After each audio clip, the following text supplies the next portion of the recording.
Good evening, everyone. We'll call the meeting to order. May all of you join us in the Pledge of Allegiance. Allegiance to the flag of the United States of America and to the republic for which it stands, one nation, under God, indivisible, with liberty and justice for all.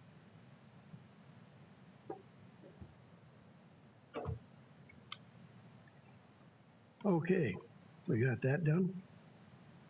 We'd like to start things off with Deanne, the good news report today. Good evening. You may recall that at the last meeting, we had the honor and privilege of celebrating Kate Saren Betts as one of our longest serving school board members. Tonight, we're going to sneak in one last celebration in recognition of a long serving educator in the Sioux Falls School District. So we're going to call Dr. Boyson up here. She is not someone who seeks the spotlight, but it is well-deserved. See how we get by with this if we don't tell you.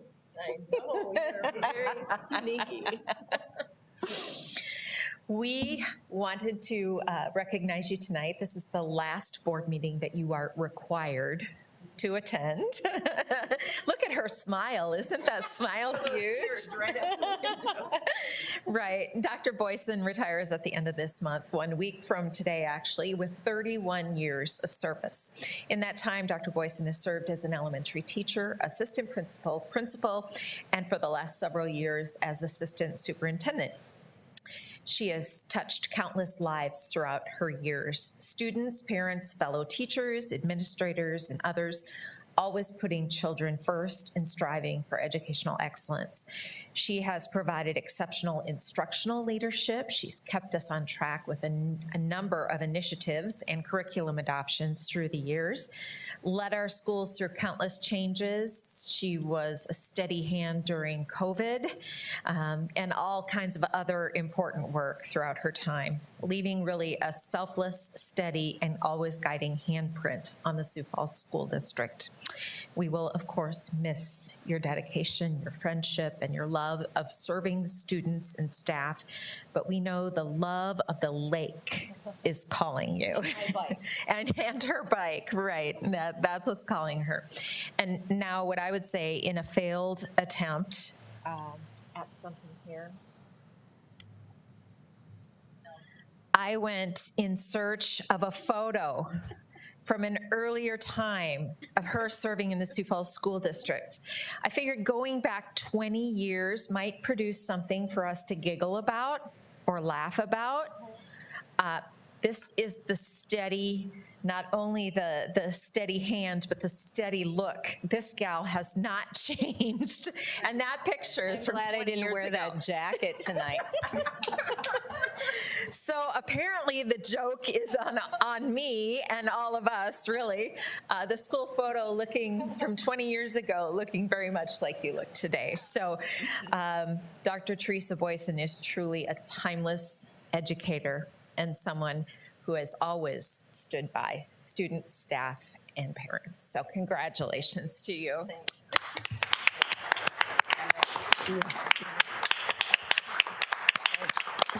Thanks. I just want to, thank you. That was really not expected, really fun. Oh my gosh, look at those pictures, right? But I just want to say Sioux Falls is a great place to be. And I'm so thankful that I got to spend 31 years here. Sorry, but it's amazing. As a teacher, as a principal, central office, the teams at every building are amazing. So thanks for what you do to make this possible. That's it. Thanks. Good job, Teresa. I'd like to say that Teresa did me a favor. She hired my wife after she retired to be an attendant secretary, so at least she was providing a little more income. Thank you. And I just hope we all look this good, you know, near our retirement. I don't know what the secret is, but she certainly found it.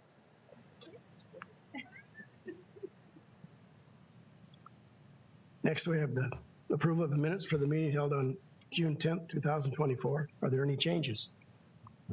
So moved. Second. All in favor? Say A. Aye. A. Aye. So moved. So we're in good shape there. It's been seconded and approved with the minutes held on June 24th in favor. All of us said A, and we're in business. Persons wishing to address the board today. At this, Non-agenda? oh, I better shut up. Nope, sorry. Nope, sorry. That was You're right. okay. That's scary. Nope. Okay, thank you. So persons wishing to the board today on non-agenda items at this time? Is it Chad? Non-agenda? Okay, just checking, Chad. You're on. Please state your name, address for us if you would.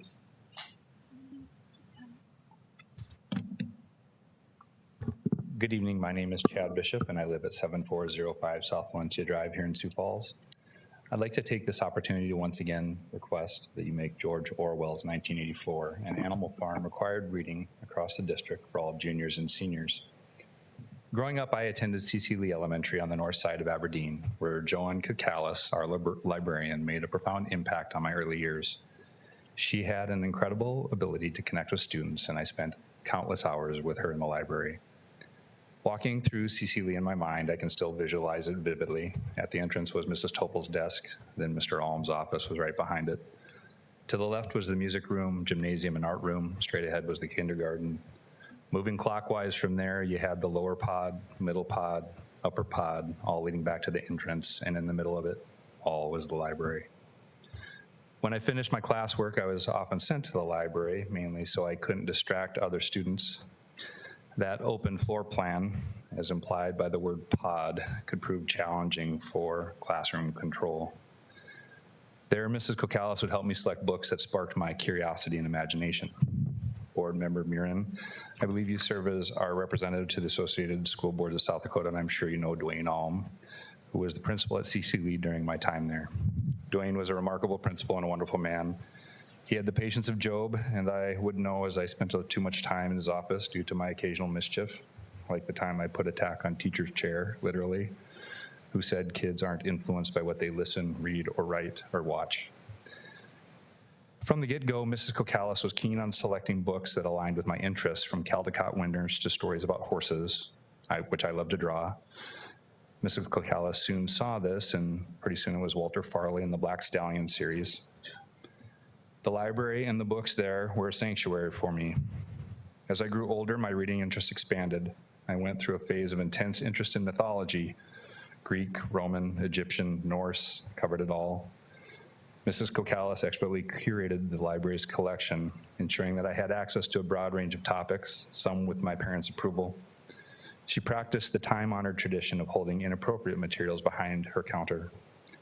This respectful curation meant that mature-themed books, which I was mature enough to handle, were available to me without exposing younger or less mature students to potentially inappropriate content. Today, there's a concerning shift towards overtly sexualizing children's literature, a stark contrast to the respectful and protective measures of the past. At least that is my perception. It's vital to preserve the integrity of our libraries as safe havens for exploration and learning, where age-appropriate content is curated with care and respect for diverse cultural beliefs and family values. In this context, I would like to once again note that the most cited work of the current American Library Association president, Emily Dubrinsky, is called Queering the Catalog, Queer Theory and the Politics of Correction, which promotes a more progressive and some might argue controversial approach to cataloging and access to library materials. In this work, she cites her ideological progenitors, Judith Butler and Michael Foucault, amongst others, and we'll talk more about their influence later. Did you notice the word, or the title, the word queering, is used as a verb? What does that mean? Is the American Library Association promoting this? Is there South Dakota Library Association promoting this? How about the National Education Association and its state level or local associations? While such perspectives have their place in academic discourse, they highlight the ongoing debate about how best to serve our diverse communities while protecting the developmental appropriateness of the content accessible to our youngest readers. In conclusion, my experiences with libraries and librarians like Joanne Kokalis have been foundational to my love for reading and learning.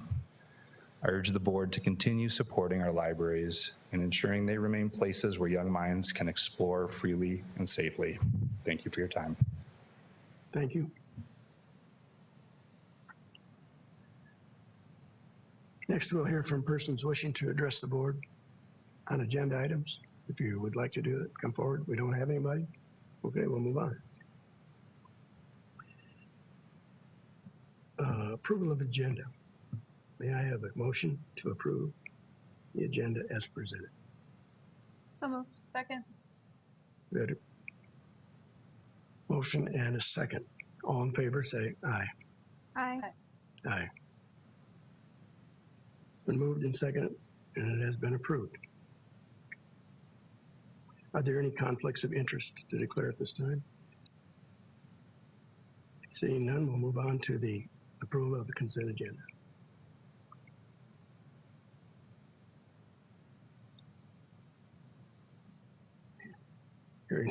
Hearing none, I'd like to have a motion to approve the agenda, consent agenda. So moved. Second. Thanks. So moved and second. So it's been moved and second, and everyone say that approves. Aye? Aye. Aye.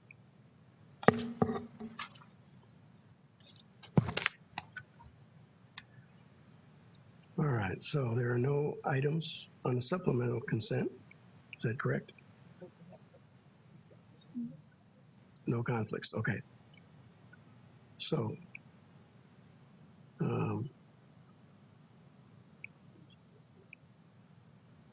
could I have a motion to approve?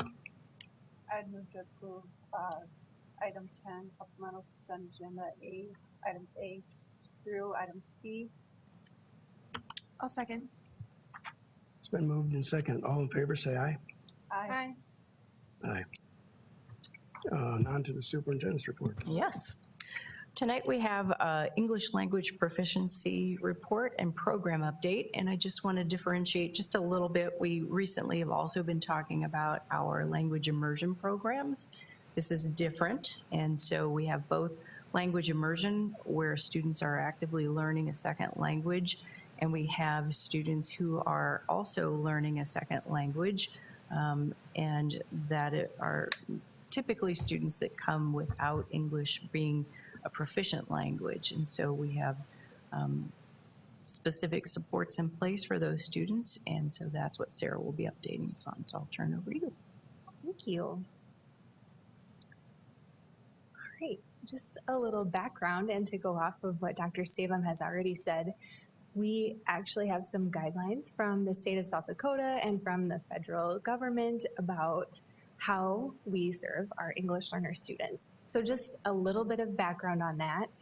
We are required to ensure that students are able to meaningfully participate in the standard program, which includes helping them acquire English, develop proficiency in all 4 domains, meet the same rigorous standards that all students are required to meet, and then exit the EL program in a reasonable amount of time. So South Dakota is a member of the WIDA consortium, which helps us meet all of those goals. In the state of South Dakota, our exit criteria is a 5.0 composite on the WIDA access test, or a 4.0 composite and a 3 or 4 on the South Dakota ELA assessment. So there are 2 directions students can go to exit the program. And then the percent of students making growth towards proficiency or exiting is part of the school performance index and published on the report card. In the 23-24 school year, in February, which is when we give this test, we had 2,982 identified EL students who participated in the assessment. So any student identified, 100% have to participate in that assessment. We gave 2,972 regular assessments and 10 alternate assessments. And as of the last day of school, we had 3,027 EL students. That is more than you'll remember we talked about last year. So how many students were meeting those exit criteria in each of the categories? We had more than last year, over 200 that were able to exit this year. So in the K-5, that looked like 8.5% this year. In 6-8, we were up to 5.5%. In 9-12, 7.8%, for an overall total of 7.7% of those almost 3,000 that were able to meet that exit criteria. So how do we get them there? Last year, we talked about a committee of us that came together in July of 2022 to just go through this PDSA process and our MTSS process and see how are we doing? Can we do better? What adjustments could be made? And as a result of that, this year we ran a co-planning and co-teaching pilot at 5 schools: Annie Sullivan, LBA, Oscar Howe, Ben Rifle, and Washington. And this year I can share some of that data that went with that pilot. We used the scale score from that access test and compared it to some schools who weren't participating in the pilot.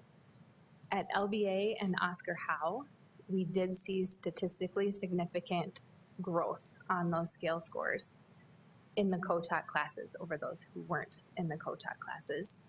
At Oscar Howe, also 6 of the 12 students in their building who exited were in the co-taught class, and they did 4th grade there. And at Annie Sullivan, 12 out of 31, so about 40% of the 2 students who meet proficiency there were also in the co-taught classroom. At the middle school level, we ran the same tests. I'll note that it was not statistically significant, but I don't know how it could have gotten much closer, at 1/100th of a point away from being statistically significant on the growth scale there. And at Washington, while we didn't see statistically significant growth, we did see growth. And as a building, Washington increased their number of students who exited more than any of the other high schools did.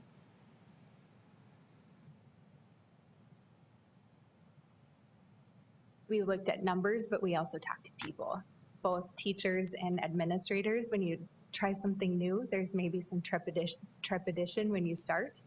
So I asked for some feedback, and I'll summarize some of these quotes.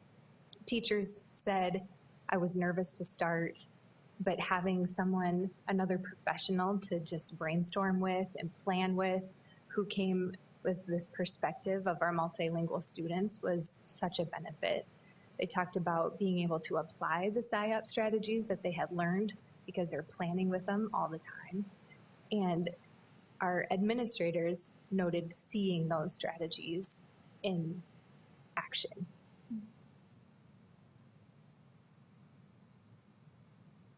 So with our data and our feedback going in the right direction, this year we are going to expand our pilot to Cleveland, Hayward, Rosa Parks, George McGovern, and a few classes at Jefferson as well.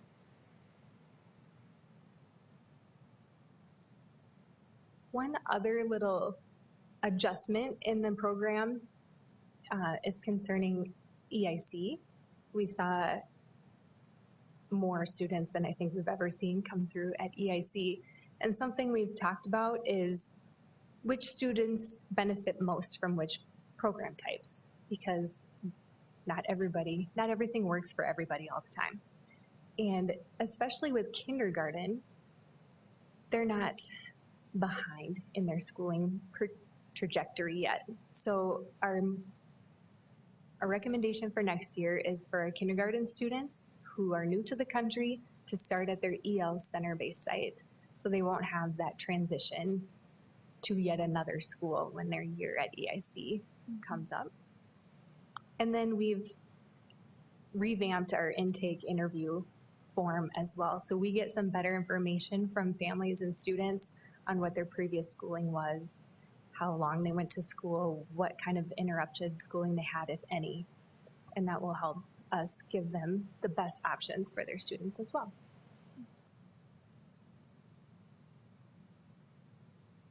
That is what I have for this year.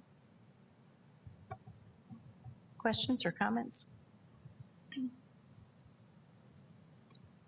One of the things that I think is interesting statistically about this report that I'm just going to point out is, can you go back up to the first chart that you had for the number of students exited? Mm-hmm. We're always looking for students to be able to be in their home attendance area school so that they can be receiving still EL supports in that classroom, but they're in their home attendance center with neighborhood kids and the other families that they participate with. But when you look at numbers, this is one statistical factor that looks very different year over year, depending on where people come from, how much school they have or have not had. And at our immersion center, we have students from many countries. How many countries that were in the room maybe at one time in kindergarten this year? 20? Probably 25? 20, yeah. And so it can be a very complex picture, of language acquisition with multiple starting points. And so you're never starting the same kind of year or having the same maybe circumstances that accompany a child for if they've been in school, if they haven't been in school, or what that looked like at the point of origin. So I just think we have to always watch our success rate in helping kids get to their schools, but we also know that there are no two circumstances or years alike when we look at language acquisition. So a little bit different picture of proficiency than what we look at typically with academics and academic proficiency over time. Yeah, Well, and thank you. so often it's really looking at a long-term goal, Mhm. and that being one of our progress indicators, and that's career readiness or college readiness for all students. And it's such a long-term goal, but you're starting out, at those first years and that they've come, to our community, and really following them throughout and having that long-term vision for the best interest of all the students. Absolutely. And some starting with no English in kindergarten and some starting in 9th grade with no English. And Yeah. so different pictures of that, yeah. Well, and then it touches on their well-being and just, getting that strong start with their language here. We know long-term that just leads to well-being and gets them started on the right foot, whether it's 9th grade or kindergarten or 1st grade or 3rd grade, and putting that best foot forward. We have enough instructors. I mean, in the past, we struggled and they were offering free tuition and 16 credits and you could be endorsed. So how are we doing? I think I have one opening right now, and that is because someone found a different position just last week. Yeah. So people want to teach our EL students. We still offer the endorsement. Sure. Great. Probably not quite the same level of shortage as in a couple of our other hard-to-fill areas. Would you say that's true? I would say, having talked to my colleagues, both here and my colleagues around the country in June, I've had the opportunity to spend some time at WIDA staffing. I feel blessed that I only have one opening right now. What are the primary languages right now? Current? I know it changes every year, but what's... Yeah, I think on our unofficial list, because we can only document one in Infinite Campus, our unofficial list that includes every language, we're about 94 to 96 total. Our top are Spanish, Swahili, Amharic, Kunama, and Nepali. That's awesome. Yeah. Are you guys connected with like the resource center that has the Vera Resource Center? I was just there, that's why I'm asking, but they have their community health workers. Are you connected with them to support you? Okay. Yep, or the city coordinator for all of the health workers emails back and forth quite a bit, and has met with our liaisons as well.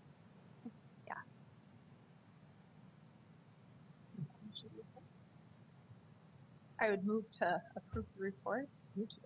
A second. Been moved and second. All in favor, say aye. Aye. So moved and it's approved. Is there any other business from the board tonight? We're in good shape. Could I have a motion to adjourn?